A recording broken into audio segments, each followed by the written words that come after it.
Hello, and welcome to the League of Women Voters of Southeastern Connecticut monthly program called Democracy is Not a Spectator Sport.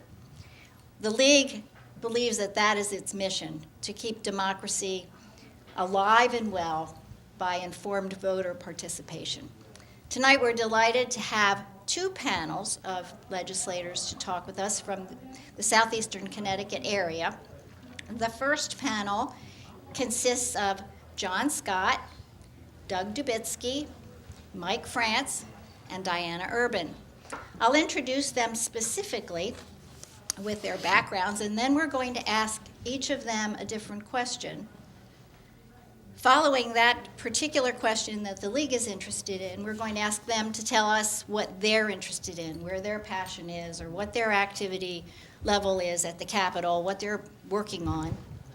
And then we're going to stop briefly, and we're going to change panels and have three other legislators do the same thing with the leadership of Susan Dombrowski.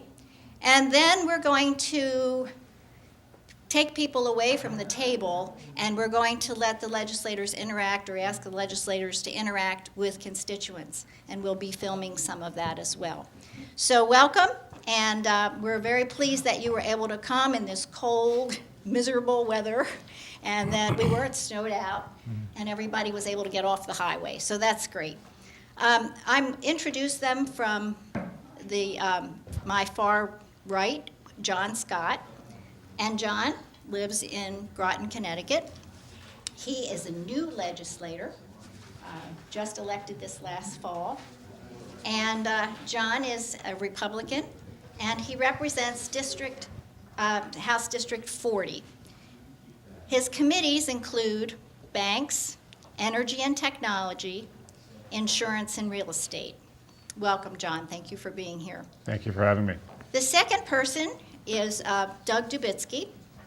And Doug is from the town of North Windham.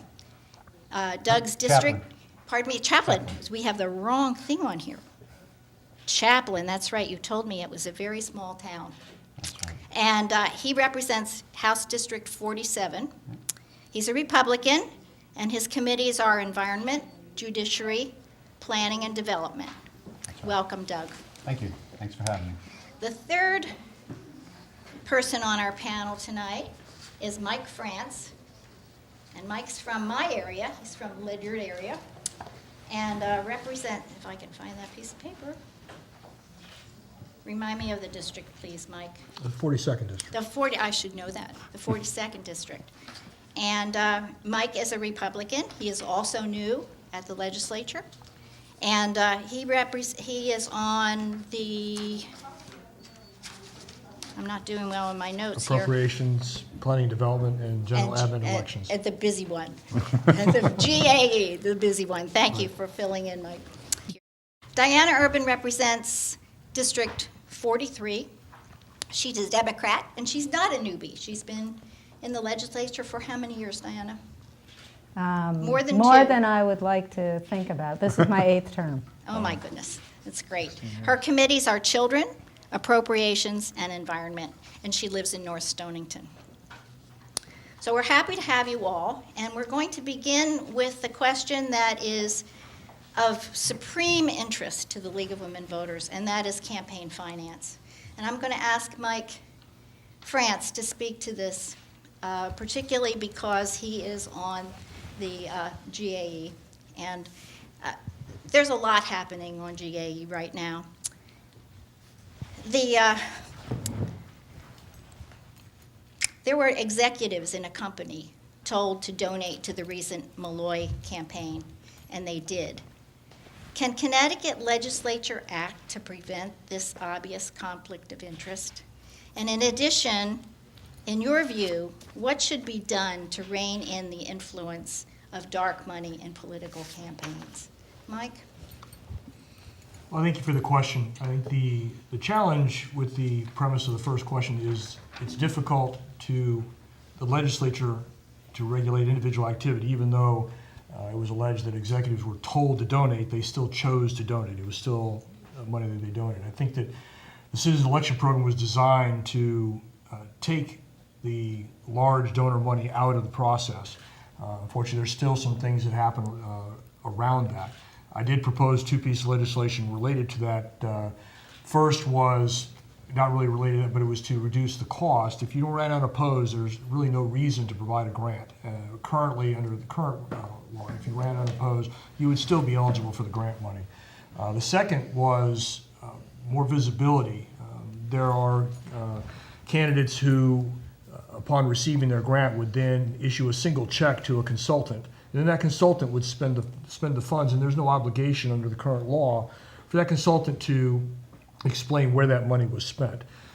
And so the only time that you would really know is if that particular candidate was audited. And then you would know exactly where all the money was spent. So the second piece of legislation I proposed was to force the consultants to then document how the money was spent on that candidate. All right. Thank you very much. I appreciate that. Our second respondent, we will ask John.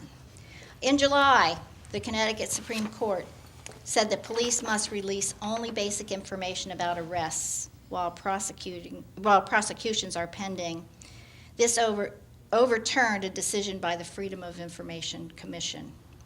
Would you support legislation to expand what can be published such that judges can't so easily block release of information citing privacy concerns? And any other comments you want to make regarding FIO? Well, I think it's a very interesting question. I think it ties into your theme tonight of politics is not a spectator sport.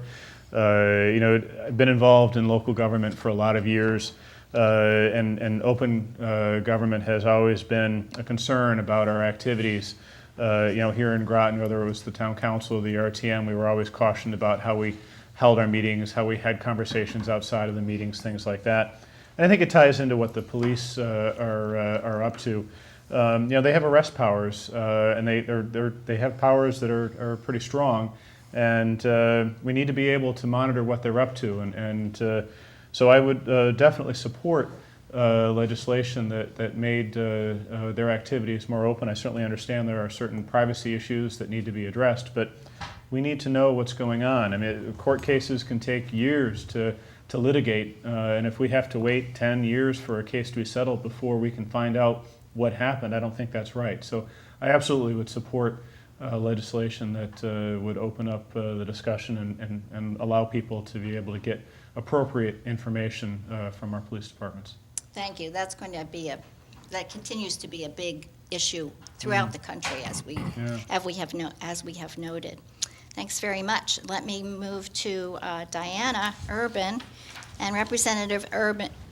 There's a 5-year plan, Public Act 13-178, in effect to redesign the state system for treating children with mental illness.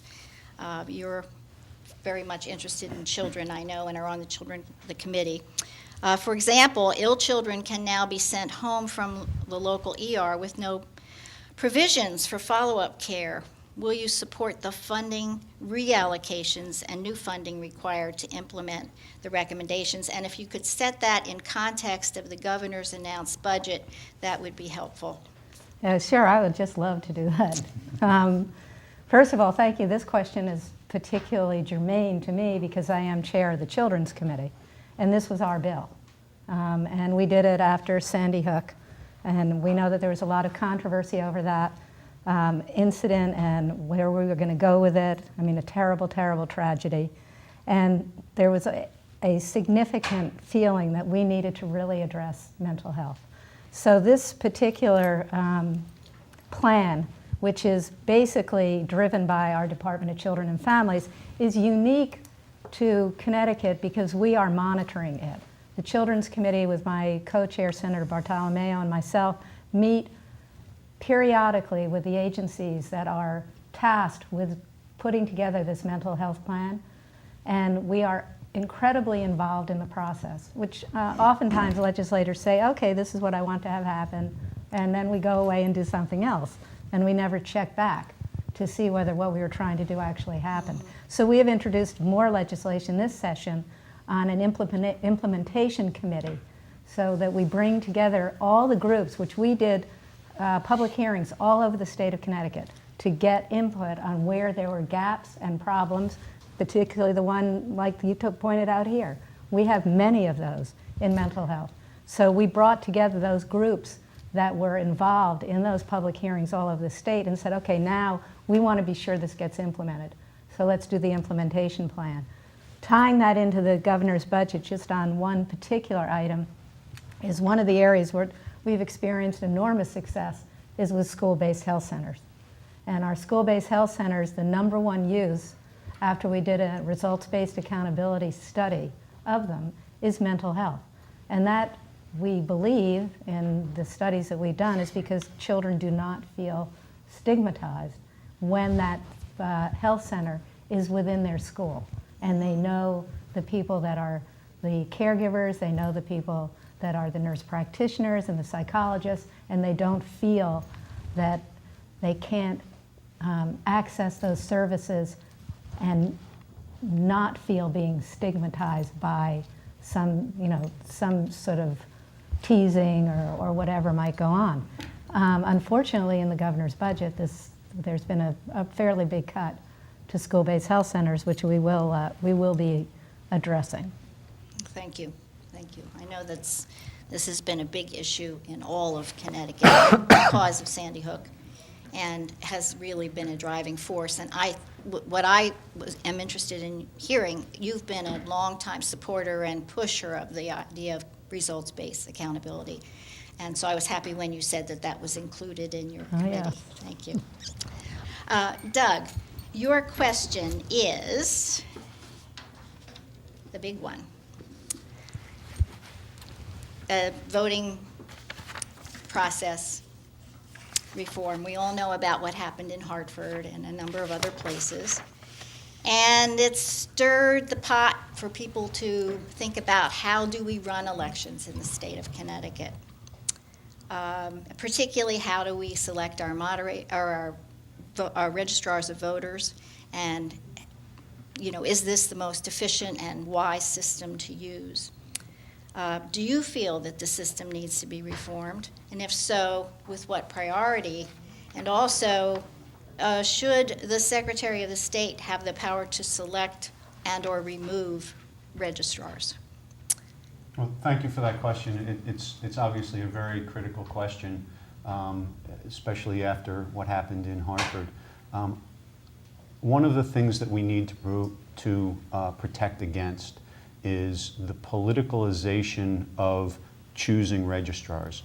I do not believe that the system of choosing registrars was the problem in Hartford. What was the problem was the registrars that were there were poorly trained and were not held accountable for doing their jobs correctly. There is a proposal out there to have only a single appointed registrar for each town. And I think that would be a big problem because there would not be the checks and balances. There wouldn't be the accountability that there is now. What we would have is whatever party is in power in that town would then decide who the registrar of voters would be. And I think that would be a big problem. Right now we have equal representation in registrars in most towns, and because of that we have somebody always looking over the shoulder of the other registrar. And if we stop doing that, if we go to a single registrar, and if we give the Secretary of State, who is obviously from one party or the other, the power to remove or appoint registrars, it really makes the situation worse. I think we need to have registrars from the various parties, and we just need to work on making sure that they are trained properly, that they have clear procedures to follow, and that if they don't follow them, there needs to be a procedure with due process and a process to go through to have them removed. I don't think that having the Secretary of State be the one that can remove or appoint would be advantageous. I think it would make matters worse.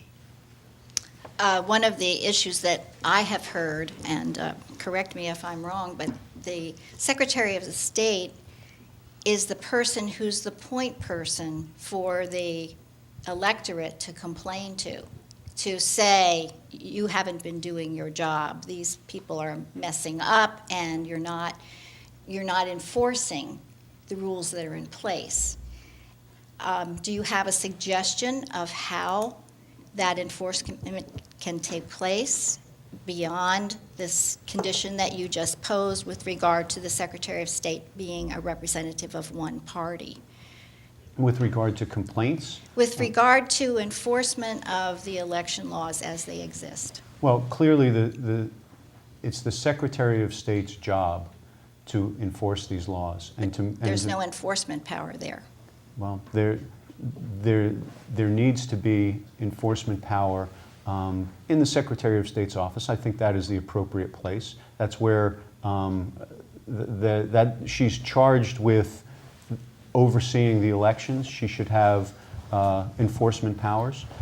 But when there's a problem in a given town with one side or the other, it's best to have two essentially competing registrars looking after what's going on, because very often that will either show that there really is a problem, solve the problem quickly, or show that there really wasn't a problem in the first place.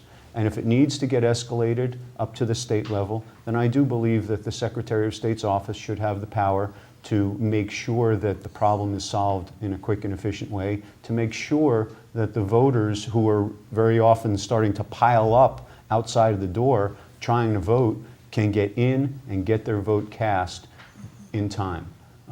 Somebody's got to have the power to get in there and make sure that everybody gets their vote cast. And if it gets past the town level, it has to go to the state. Somebody's got to have that authority. And since the Secretary of State is charged with overseeing the elections, it should be the Secretary of State's office that has that initial power. I would like to ask the panel, is anyone aware that any bills have been put forward in this area? I haven't seen any, and I'm curious. Well, I understand there is a bill. I have not seen it, but I've seen discussion of it to make the registrar have a single appointed registrar in each town, as opposed to the dual elected registrars. And I've actually spoken to a number of registrars about it, and they're not very happy about it. They think that it would politicize it. It would essentially be a new vehicle for whatever party is in power in that town to increase their electorate in that town. Thank you very much for that thoughtful answer. I'd like to redirect now and ask you what you're working on. And perhaps this time, since I even forgot to introduce her, I'll turn to Representative Urban and ask her. I know she's passionate about many things. What's top on your list right now? Well, you know, as chair of the Children's Committee, most of the issues that I'm directing myself towards have got to do with children. And I think last session we did some really good work on concussions. We're taking another look at concussions with our littlest, the littlest athletes to be sure that they're protected. Yet again, we're doing the mental health areas. We're doing a lot of bills with the Department of Children and Families with abuse and neglect of children, trying to get some really good data on what programs work and what programs don't work, expanding our children's report card, which is a results-based accountability, web-based report card on how Connecticut's children are doing. But I would never, hesitate to mention the issue that a lot of people identify with me, and that is animals. I was going to and say. animal cruelty and the link between child abuse and animal cruelty. And we have had an enormous success with having our Department of Children and Families work with our Department of Agriculture.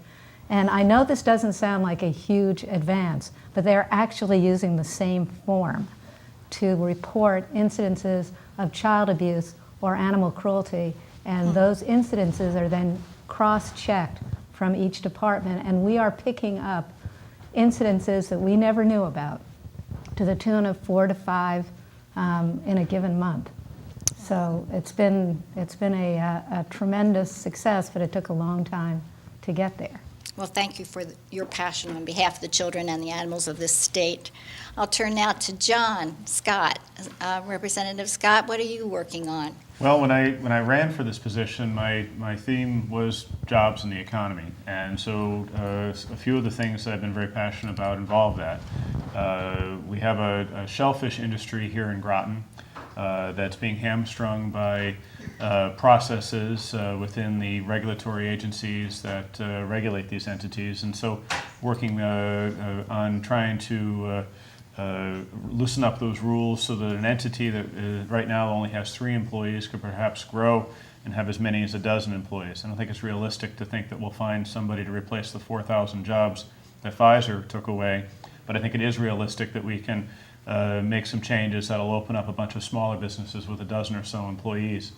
On that same line, I've got legislation in that will help livery companies. Again, it's a regulation thing.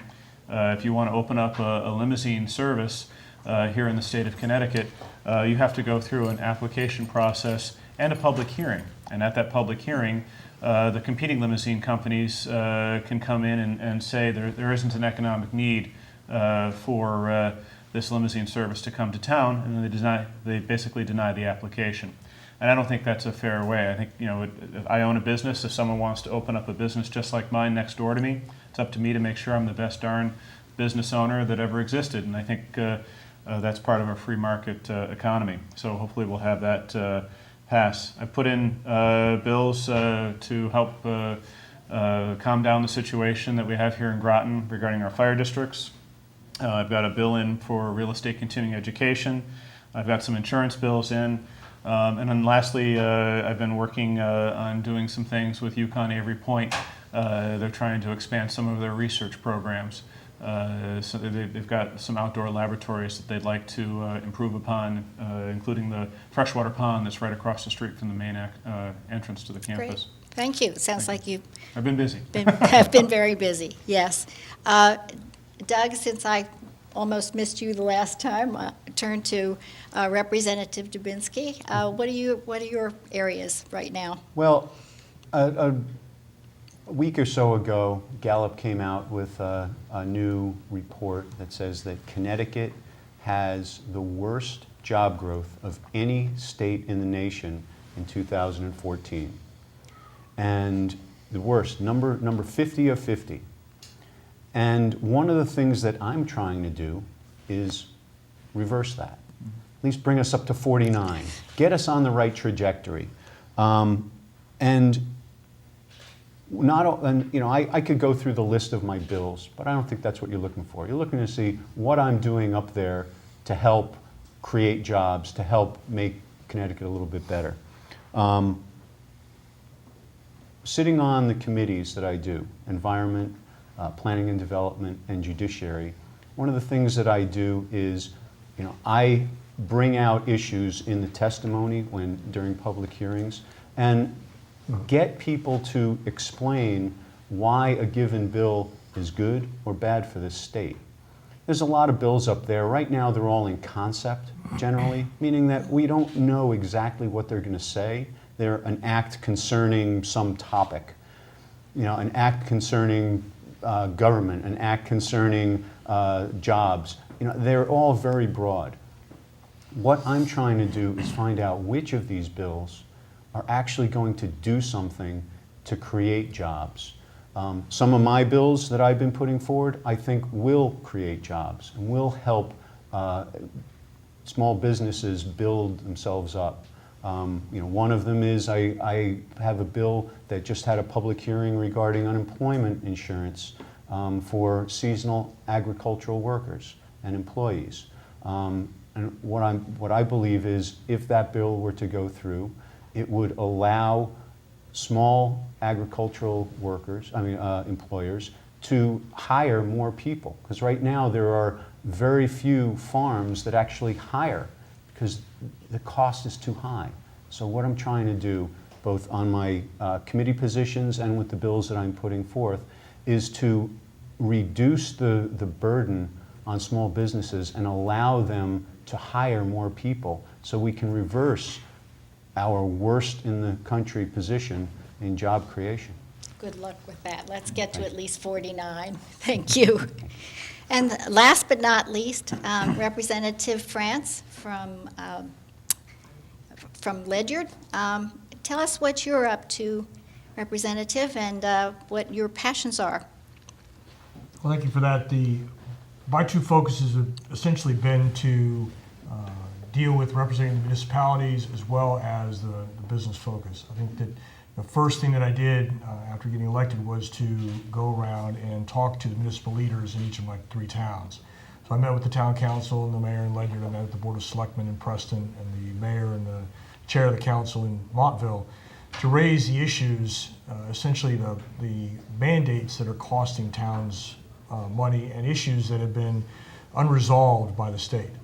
And so out of that came a list of about 15 bills that were issues that were important to the 3 towns that I represent, and they were actually indicative of many of the small towns across the state. The second part, dealing with businesses, is really coming to look at the business industries that are in their small towns. So it's really niche markets. We have 4 wineries in my district, and one of the things that dealing with is signage. A simple thing, you would think. But it is important, and it has been a challenge for them to be heard by the Department of Transportation, get the signage they need, and really is a business driver. So I've been working on issues such as those to help more the state as opposed to individuals in my district, but many of the issues that have come about in my district are indicative of the ones across the state. That sounds very rational, because we do have we have lots of small business in our state, and they all need that kind of attention. So thank you, and thank you all. We're going to take a quick break and seat the second group of legislators, and I appreciate all your time, all your efforts, and I hope you get some sleep. It's a tough time right now. Thank you. for having us. Thank you for having us. I'm standing here this evening with State Senator Kathy Austin and concerned citizen Lisa Saunders. Ms. Saunders has a question for Senator Austin. Senator Austin, I see that now you are a co-sponsor, is that right, of HB 5525 concerning cytomegalovirus? Yes, I actually heard about this this last year, and we tried to get a bill passed last year for this, and this year I was happy to co-sponsor it along with Representative Ryan. I'm so glad, because I tried to, obviously I wanted to get it passed because my daughter was born with cytomegalovirus, because I was never warned about how to prevent it or that you should be worried about it. And I was a licensed daycare provider, so I'm very concerned that licensed daycare providers learn about this virus, because according to studies, 44 to 100% of children under the age of 2.5 are shedding this virus in daycare centers.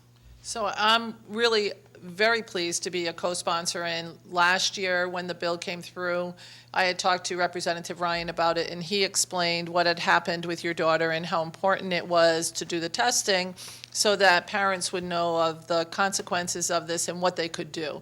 And so it seems to me that this is one of those common sense pieces of legislation that while, and I'm so sorry about your daughter, that you had to deal with the awful fallout of that, but I commend you for being a citizen advocate for your daughter and for children in the future. Well, thank you very much. Apparently about 50 children a year in Connecticut are born with this disease, and if their parents aren't warned about it. So that is obviously my big concern, is that the health department warn women about it so that they know what to do, which is not to kiss toddlers on the mouth or to share cookies and utensils with them. And a lot of people know not to change the cat box, but they don't know that if their toddler is in daycare or they work in daycare, they just need to be a little extra cautious. I truly commend, I think the best pieces of legislation that we get are those that are developed by what is called a grassroots activist, which you clearly are. And you have been an excellent advocate for this, and I think that its time has come, and I believe that we'll be able to pass this legislation this year. That would be wonderful, and if there's anything I can do and the other people that are concerned about this, let us know. The bill I know cost $40,000 last year to implement, but taking care of a child that with congenital CMV is estimated to be at least $200,000 a year. So clearly, it's a cost saving also. I know, you hate to talk about something like this, having a cost savings to it, but this is exactly the kind of bill that makes so much sense. It might have an upfront cost, but it has a long-term savings for everybody. And again, you've done great work on this, and I'm so pleased to be working side by side with you on this issue. Thank you very much. My name is Susan Dombrowski, and I'm a resident of the town of Franklin. I'm here tonight as a representative from the League of Women Voters, and it's my pleasure to welcome you and ask you a few questions. I didn't get a chance to say hi to you before. Ms. McCarty, Thank welcome. you. Thank you very much. But we are here this evening with three of our local legislators. We have in front of us, firstly, Representative Andre Baumgartner from District 41. He is a Republican, and he serves on the Education, Finance, Revenue, and Bonding, and Transportation Committees. Immediately next to Representative Baumgartner is Kathleen McCarty. She is a representative of House District 38, a Republican, on the Appropriations, Education, and Public Health Committees, and she's from Waterford. Next to her is Representative Ed Utila, District 37. He is a Democrat representing the Committees of Government, Administration, and Elections, and Transportation from Niantic. Welcome. Thank you. I've got a question for each of you, if you don't mind. The first and the most important on our mind this evening is for Representative Baumgartner. Regarding campaign finance, sir, recently, Northeast Utilities executives were told to donate to the recent Malloy campaign and did. Can the Connecticut legislature act to prevent this obvious conflict of interest? And, in your view, sir, what should be done to rein in the influence of dark money in political campaigns? Well, it's great to be with you and the League of Women Voters right here in the district. I sit here alongside the chair of the General Government and Government Elections, Administration and Elections. That's right, and I think it's going to be a hot topic when the session really begins to heat up.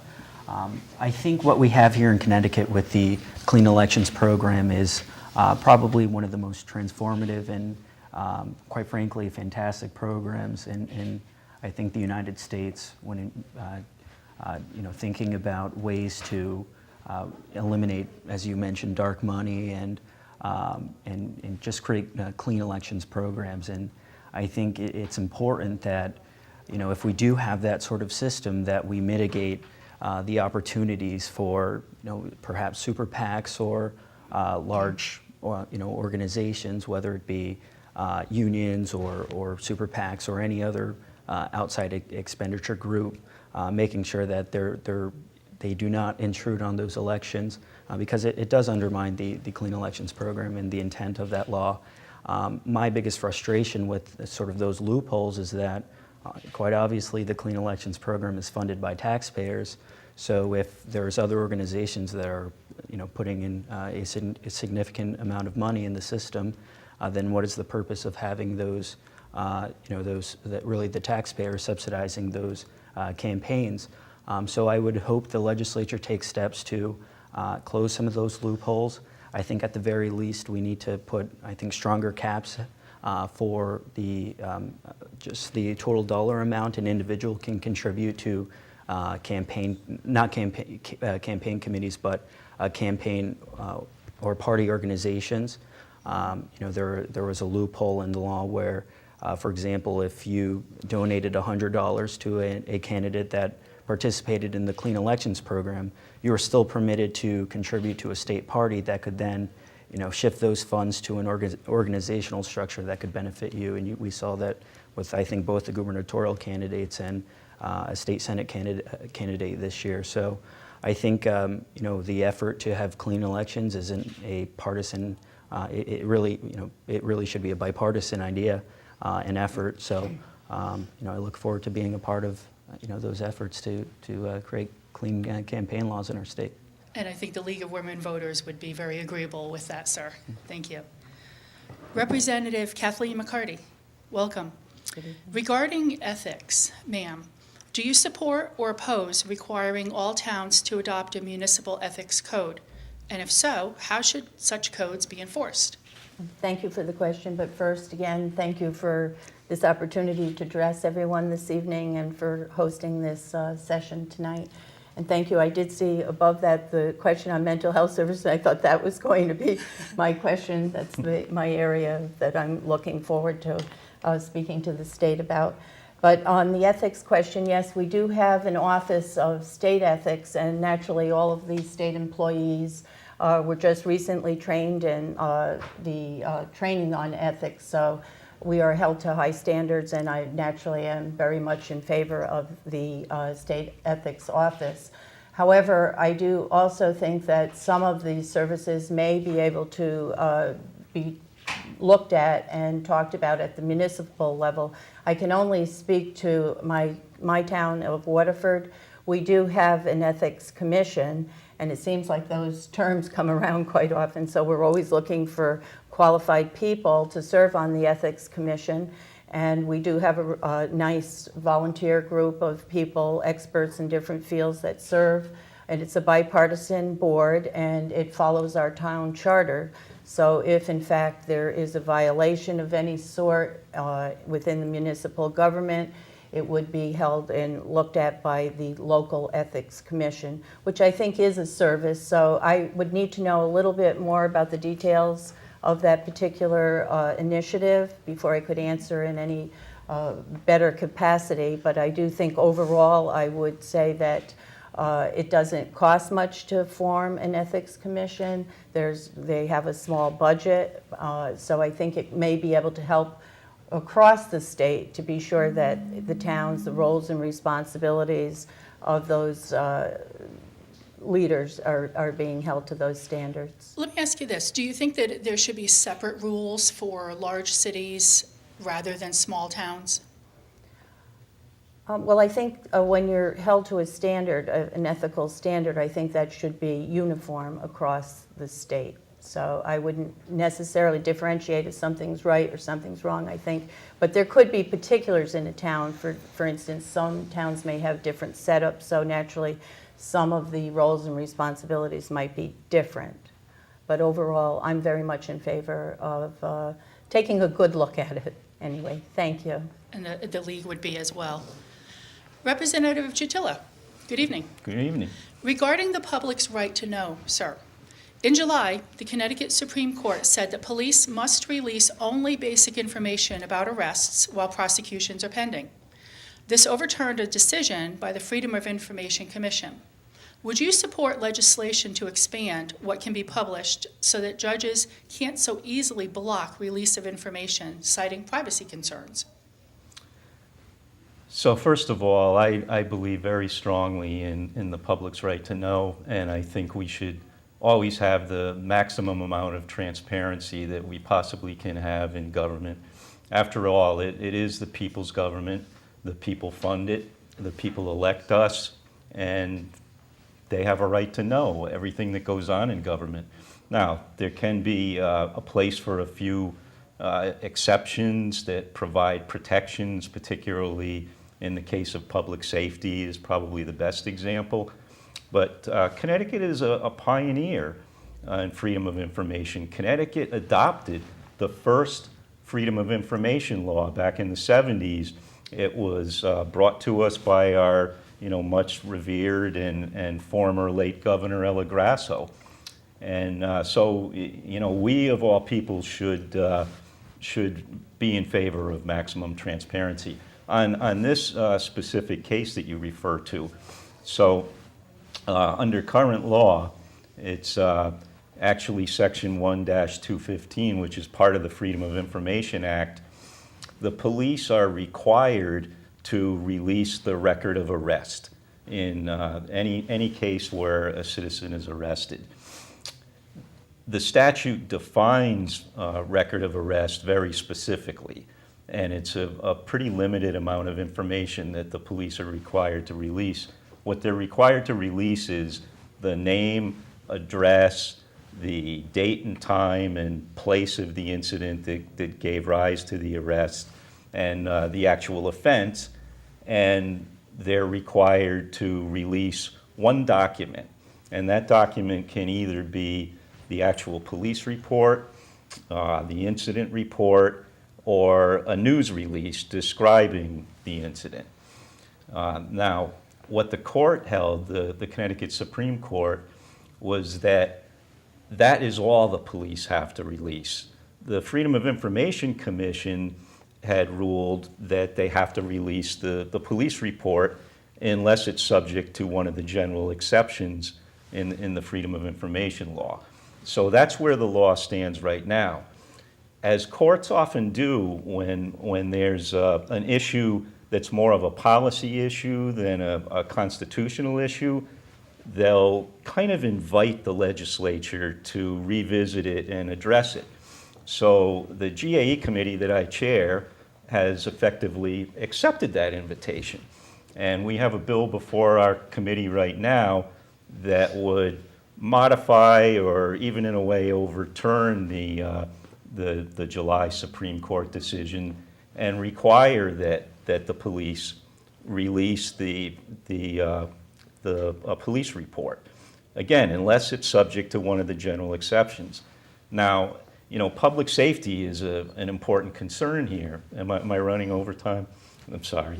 I can see you're very So passionate about the subject, sir. I am, and I'll just finish up by saying we have to balance between transparency and public safety sometimes, and that's what the committee is challenged to do right now. Thank you. That's a big job ahead, sir. Thanks. Mr. Baumgartner, would you tell us, please, what are you most passionate about in your first term? Well, I have the great honor and privilege to represent, I think, I don't want to say arguably, but I would argue the epicenter of southeastern Connecticut, both Groton and New London.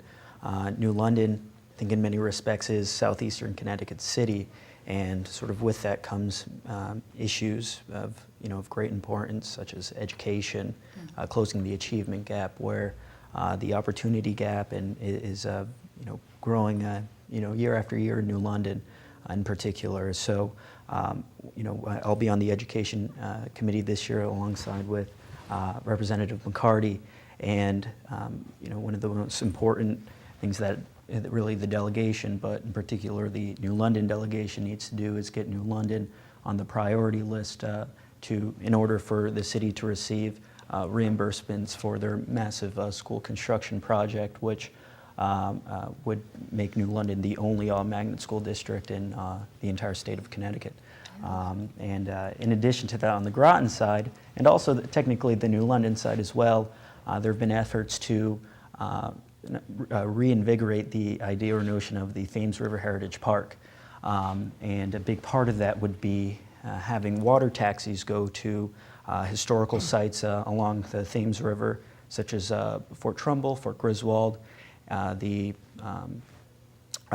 Thames Street, with the potential to go all the way to the sub museum, and then obviously the National Coast Guard Museum, which should open in some say 2017, perhaps 2018. So there's a lot of potential for growth in our region, but as you know, our region has suffered pretty significantly, since the 2008 recession. Southeastern Connecticut really still is in recession. So I think as a delegation, our priorities really have to be bringing jobs to southeastern Connecticut.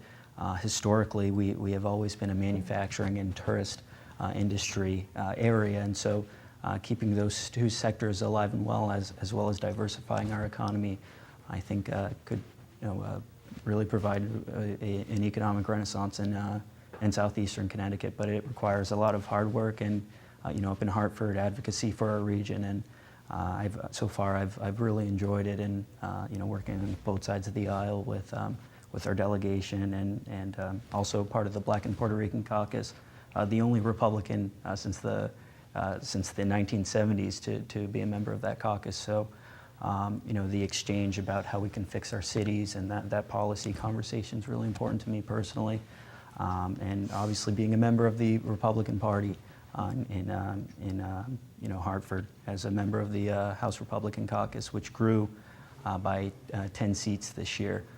So I think it helps with just having a more honest discussion about policy in our state, how much we spend, what we tax, and these are certainly things we'll talk about when we're discussing the budget this year. But so far, it's been a very humbling experience, and You've got a big year ahead of you, sir. absolutely.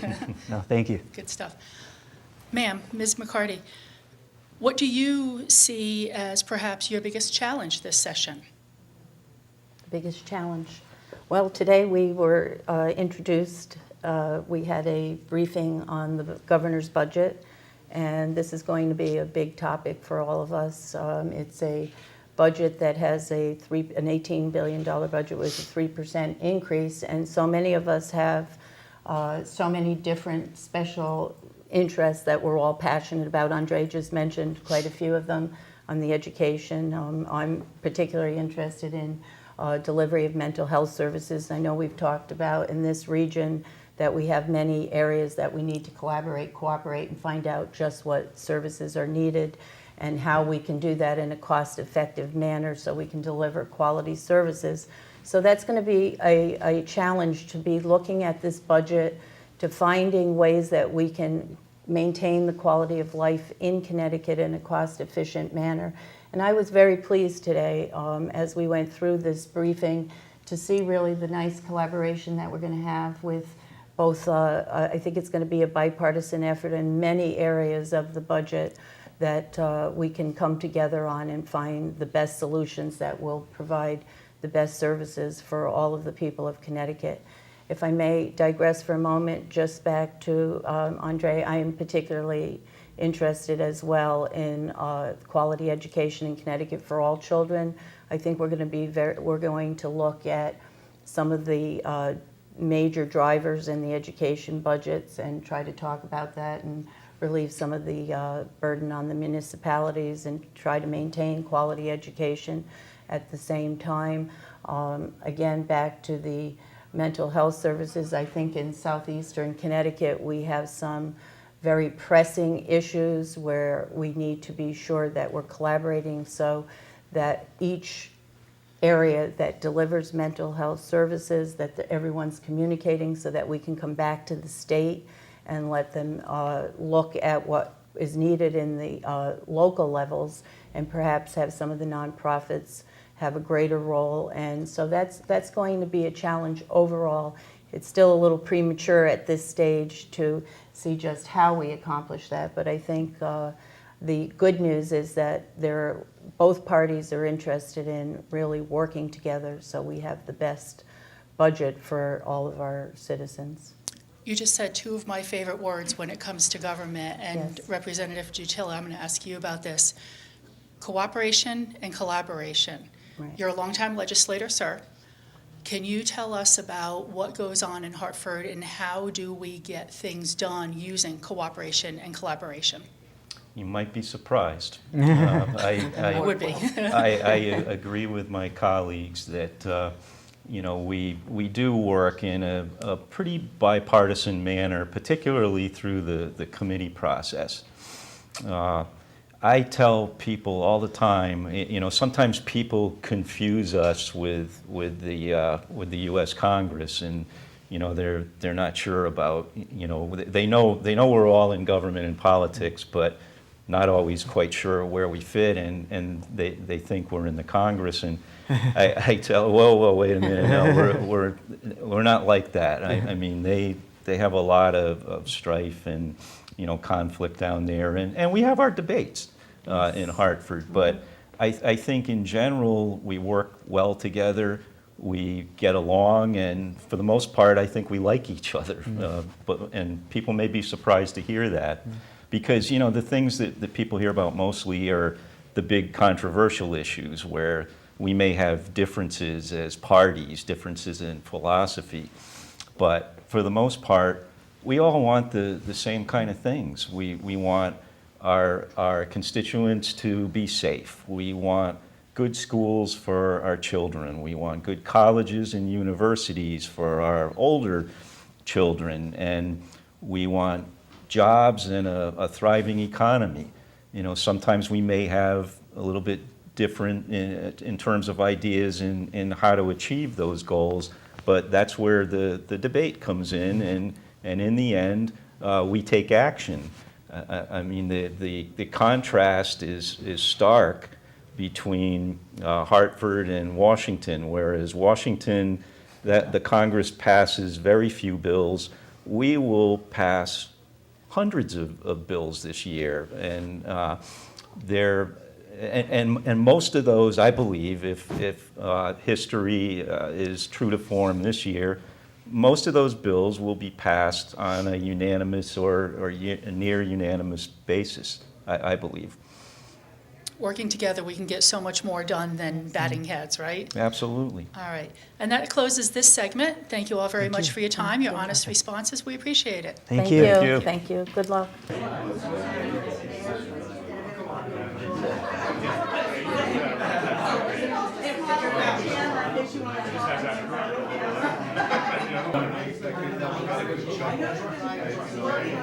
After all this time, we'd love to really, go for it, but it's like saying, we're gonna drain the oceans, we're gonna change the order of the